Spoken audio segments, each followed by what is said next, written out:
Aujourd'hui, je vous présente un exercice pour mobiliser les vertèbres, pour mobiliser les côtes, pour mobiliser la région thoracique, idéalement pour améliorer votre respiration, pour améliorer vos capacités cardio-respiratoires.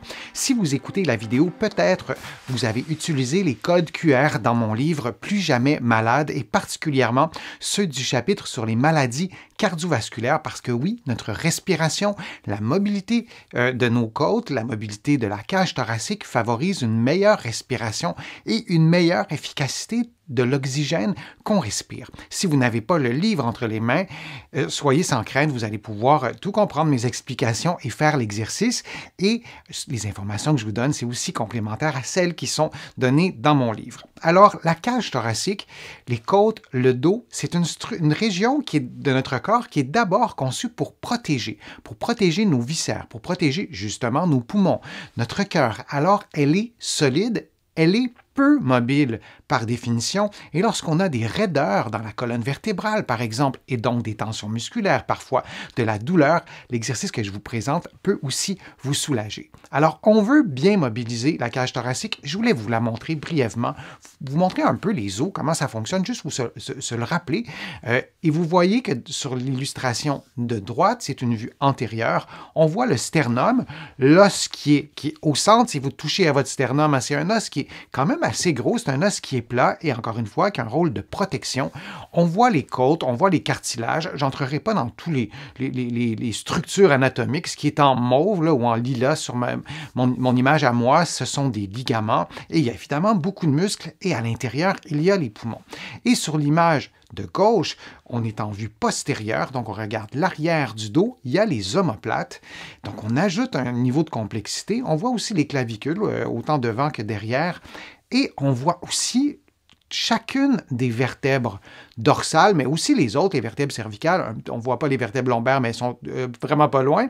Et ce qu'on ne voit pas, et là je vais agrandir l'illustration de gauche pour que vous voyez un petit peu mieux, on voit les côtes et on peut deviner qu'il y a des articulations aussi entre les côtes et les vertèbres. Alors, les vertèbres s'articulent les vertèbres entre elles s'articulent et il y a aussi des articulations pour les côtes. Donc, c'est une articulation, c'est une région du corps qui est complexe.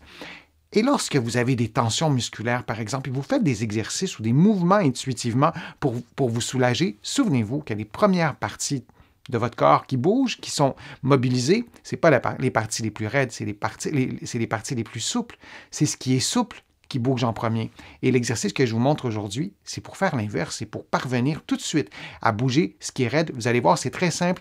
Et souvenez-vous de tous les étages, comme vous le voyez en ce moment ou dans cette illustration-là, les étages de vertèbres, si je peux dire ça comme ça, pour aller choisir ce qui est raide, et vous allez voir, ce n'est pas si compliqué que ça à partir du moment qu'on nous donne le chemin. Alors, voici l'exercice.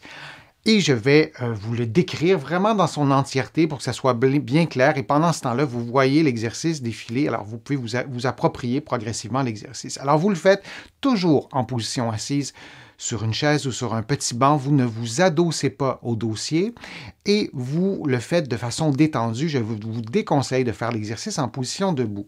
Vous allez placer les poings sur le sternum et vous allez garder votre corps droit et détendu en maintenant un bon alignement entre la tête, les épaules et le bassin. Donc, vos poings sont placés sur le sternum, comme vous avez vu sur la vidéo, et vous allez partir de cette position-là.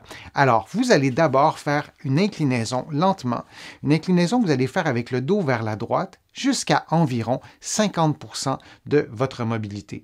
Ensuite, vous allez faire un deuxième mouvement. Mais pendant le premier mouvement, vous le voyez à l'écran en ce moment, assurez-vous que l'inclinaison et que l'axe d'inclinaison soit situé vraiment au niveau de vos poings, vis-à-vis le thorax, pour le dire comme ça. Alors, si je vous le montre, si vous faites l'inclinaison, vous placez vos poings ici, l'inclinaison doit passer, l'axe doit passer par vos poings.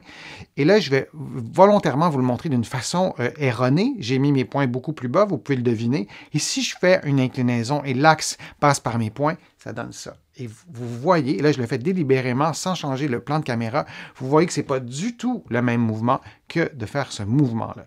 Ça saute aux yeux lorsqu'on le regarde dans un écran.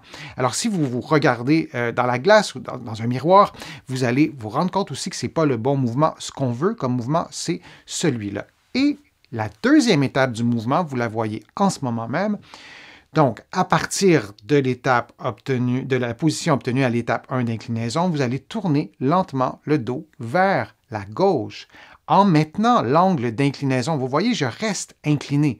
J'ajoute une rotation jusqu'à ce que la limite de votre mobilité soit atteinte. Et vous allez garder la position 1 à 2 secondes, puis vous allez faire le mouvement inverse, exactement le mouvement inverse, pour revenir à la position de départ et vous allez répéter environ 5 fois les étapes 1 et 2. Et vous allez faire ça aussi, évidemment, en sens inverse. Vous faites tout ça des deux côtés. Alors, c'est bien important de visualiser les deux étapes. La première étape étant l'inclinaison, je vous le fais rapidement. La deuxième étape étant la rotation ajoutée. Et on attend 1 ou 2 secondes et on fait le mouvement inverse. Et ensuite, on fait ça de l'autre côté. On ne veut pas faire l'inclinaison, de bien faire l'exercice lentement, encore plus lentement que je vous montre, et ensuite, on revient rapidement. On veut vraiment faire le mouvement inverse.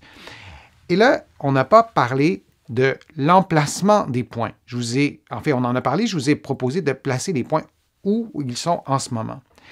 Et c'est à ce moment-là que l'exercice devient encore plus intéressant. C'est que moi, je vous invite à faire l'exercice en plaçant vos points à différents endroits. Et là, vous pouvez vraiment aller dans la totalité de la colonne vertébrale, même à la région lombaire si vous voulez. Dans un contexte où on souhaite améliorer la mobilité thoracique, on veut idéalement placer les points près de la cage thoracique, mais varier la hauteur. Et lorsque vous faites l'inclinaison, assurez-vous que l'axe d'inclinaison passe par vos points.